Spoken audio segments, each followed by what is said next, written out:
दोन मित्र घनदाट जंगलातून प्रवास करत होते. पुढे पुढे जात असताना त्यांना अचानक एक मोठा अस्वल दिसला. त्याला पाहून पहिला मित्र पटकन झाडावर चढून वर गेला. दुसरा मित्र घाबरला, पण त्याने एक युक्ती केली.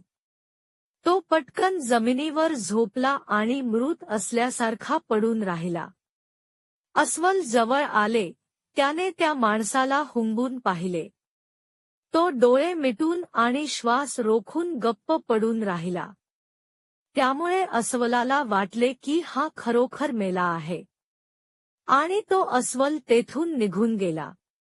थोड्या वेळाने झाडावरून खाली आलेला मित्र हसून म्हणाला, "अरे मित्रा, अस्वल तुझ्या कानाशी काय सांगून गेला?" त्यावेळी दुसरा मित्र म्हणाला, "कितीही संकटे आली तरीही आपल्या मित्राला कधीच सोडू नकोस." बोध.